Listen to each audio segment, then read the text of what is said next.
সারা দেশের সাথে আমাদের রাজ্যে বিগত এক দশক সময়ের বেশি ধরে আমাদের দেশের এবং আমাদের রাজ্যের বর্তমান শাসক দল তাদের দ্বারা যে পরিকল্পিত অর্গানাইজড যে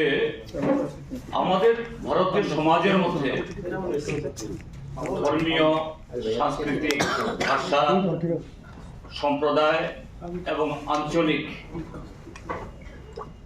যেখানে যেরকম ভাবে পারা যায় এটা পোলারাইজেশন, বিভাজন,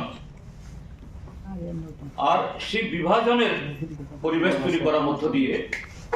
তাদের কায়েমি স্বার্থ গণতন্ত্র হত্যা, লুট, ক্ষমতা দখল করা, ক্ষমতায় টিকে থাকা, তাদের আধিপত্য বিস্তার করার জন্য যে প্রচেষ্টা চলছে আমাদের ত্রিপুরাজ্যেও সেই হিংসা তথা আগুনের তাপ থেকে আমরা মুক্ত নই। আমাদের রাজ্যে বিগত এই 8 বছরে কন্ডাছড়া, ধলাই মহকুমা, কৈত্রাবাড়ি পশ্চিম জেলা, উত্তর জেলার পেকুছড়া, তারপর সর্বশেষ গত 10ই জানুয়ারি এবছরে ফটিকরায় থানার অধীন শিমুল তলাতে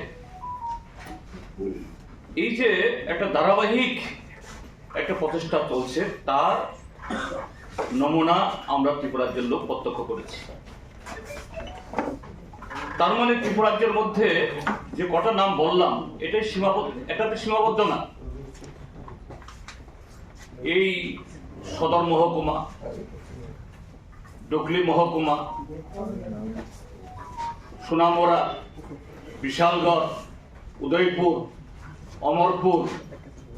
কমলপুর, আরো বিভিন্ন জায়গাতে প্রায় প্রতিদিন এই জাতীয় ঘটনাগুলি চলছে এবং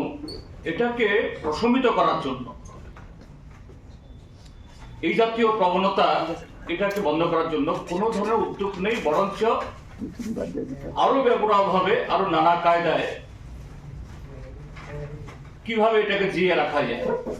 এই চেষ্টা চলছে, যা অত্যন্ত দুর্ভাগ্যজনক, উদ্বেগজনক এবং আমাদের যে গণতান্ত্রিক ব্যবস্থা, আমাদের যে সহাবস্থানের পক্ষে এটা বিরাট হুমকি। আমি সেরকম একটা ঘটনা যেটা আপনারা সকলেই জানেন এবং এগুলো আপনাদের এই মাধ্যমে প্রচারিত হয়েছে, প্রিন্ট এবং ইলেকট্রনিক, সোশ্যাল মিডিয়া সমস্ত মাধ্যমে, এই ঘটনা যে এই শিমুলতলা গত 10 তারিখে সকাল 8টা নাগাদ সেখানে প্রতি বছরই একটা ভৈরব মেলা নামে একটা মেলা হয়। এই মেলা স্বাভাবিক, শুধু সেই মেলা নয়, সব মেলায় আমাদের ত্রিপুরাজ্যের মধ্যে চাঁদা তুলে হয়, বিশেষ করে